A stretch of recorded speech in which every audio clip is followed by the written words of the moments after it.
Hey everyone, today I'm going to review the brand new Almay Shadow Softies eyeshadows. So I've been using these for the past few days and I have to say that I'm not crazy about them. I just don't like them. They're just not for me and I feel like they could have done better. When these first came out, I thought that they were cream eyeshadows. They are not cream eyeshadows. They are more like a cream to powder shadow. If you've ever used like a cream to powder foundation, it feels exactly like that. What you get is something that looks like it's going to be a cream. You touch it, it feels very soft, but it looks like a powder. So when you apply it, it looks like a powder. It does not feel like a cream. It does not work like a base or anything like that. These aren't that pigmented, and I just don't really get what the purpose of these are. I mean, I just don't really feel like they do anything. The best way I can describe the texture of these is like when you first touch it, it feels like a Maybelline Dream Bouncy blush, right? And I don't know if you guys can see the little indent I made there. So when you first touch it, it's like, it's kind of bouncy, it's soft, but it's not creamy. If you barely touch it, this is the pigmentation you get. You really have to rub and rub and rub to get pigmentation. So this is just for a few seconds, I get that. And it looks good, right? But you really, if you really want to get good color payoff, you have to like get down in there and rub for like a while. So that's the first reason why I don't like these.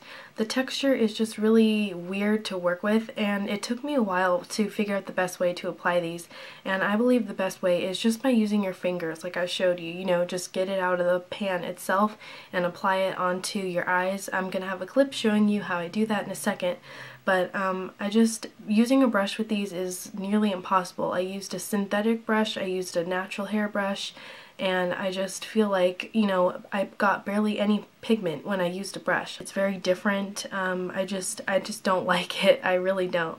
I don't hate it. It's not like the worst thing in the world. I mean, these can be pigmented if you work with them. Like I said, you just really have to build, and it takes like a minute or two to really build up the color. So it's not like these are totally unpigmented and just sheer, so I don't hate them, but I mean, the pigmentation is just okay. Now, they don't have a scent or anything like that, and I only bought 3 shades. There are quite a few available. If you want to see the full range, check out my latest haul video. I have a clip where I showed the actual display at the store. They have lots of bright colors. I just personally like neutral, so I picked up 3 shades. This one is called Smoke. This one is called Creme Brulee. And this one is called Hot Fudge. And here are some quick hand swatches. This is like 3 or 4 layers, and I had to use that many just so they would show up. And here is Smoke, Hot Fudge, and Creme Brulee. Okay, so now I'm about to do my eye makeup, and I don't have anything on my eyes, and I'm just going to use my finger to apply this because I feel like it works better than with a brush. Anyway, I'm just going to start applying Smoke on my lid. And there's a light wash of smoke. I'm just using my fingers to blend this out. And I just want to show you that these don't really work with brushes very well, especially with natural hair brushes like this. So I'm not going to use a natural hair, but I will use, let's just say this Urban Decay shadow brush, right? And you just go to pick up some color, and I'll swatch it right next to a finger swatch I did. So here's Smoke on the end, the same color. And there's the brush swatch. So I just finished applying Smoke to my lid, and now I'm going to take a little bit of the shade Hot Fudge and just apply that to my outer lid. And it's just like a chocolatey brown. This is the shade Creme Brulee. I really don't like the pigmentation on this one, and this one also has shimmer to it. So I'm going to just show you what it looks like really quick and apply it to my inner eye area.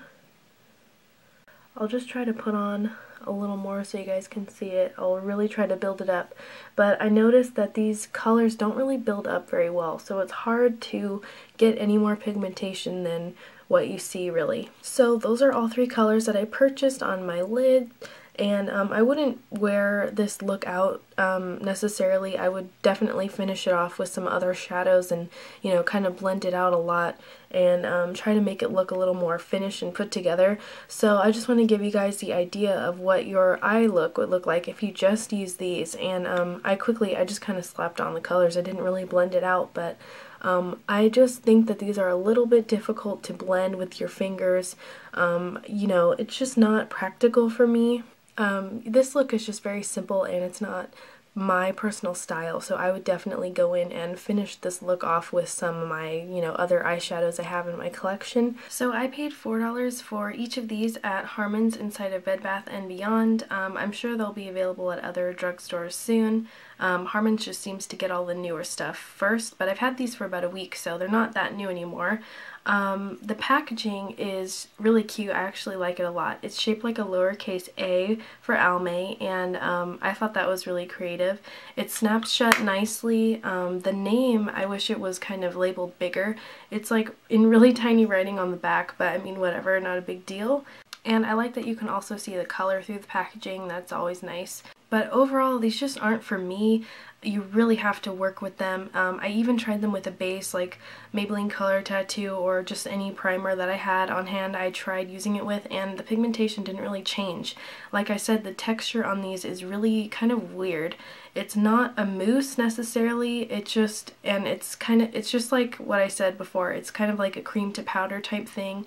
It's like a bouncy blush. If you push really hard, it does, you know, it kind of leaves a little print in there, and I don't know, it's just not easy to work with, and it's not ideal. It's never something that I would recommend you guys going out to get, because I just feel like it's a waste of money. I mean, who wants to sit around and just, like, you know, literally try to get color off doing this all day? I am wearing them underneath my eyeshadow today, but you can't even tell. I mean, I used Hot Fudge as a base on my lid today, and it kind of just disappeared as I put other eyeshadows on top of them. Other eyeshadows like Urban Decay and NYX I used today, and you can't even tell I had these on, because as soon as I blended Urban Decay and NYX shadows over these kind of just disappeared completely. And I've never really experienced that with an eye product before, so I really don't have any good things to say about these. So I mean, for the lasting power, you can kind of get an idea that it's not going to last, because I barely had these on for maybe like 5 minutes before I put on my other shadows, and they kind of just disappeared as soon as I blended over them. So I really don't get these. I just, you know, I just don't think they're good at all, and I would not recommend them to anybody. And I have worn these just by themselves. They did not last. They just, once again, they just kind of disappeared. If you plan on wearing these alone, I don't know, bring them with you, I guess, because you'll have to reapply, which is just crazy. I would never want to have to reapply my eyeshadow, because you know, once I do my makeup, I don't touch it up for the rest of the day, except for my lip product, maybe. Like I said, when these first came out, I thought they were cream shadows. They're definitely not. They're just like a really weird hybrid formula that's like cream to powder that gives off very little payoff. You really have to layer this to get any sort of payoff on your eyes. There are just better shadows at the drugstore, whether you're looking for a powder or a cream. There are way better ones out there. And I know I kind of went through this review fast, but the light is kind of really dim right now, so I'm trying to get this video wrapped up. But if you have any other questions on these, just let me know in the comments and I'll be happy to answer them. And as always, thank you so much for watching.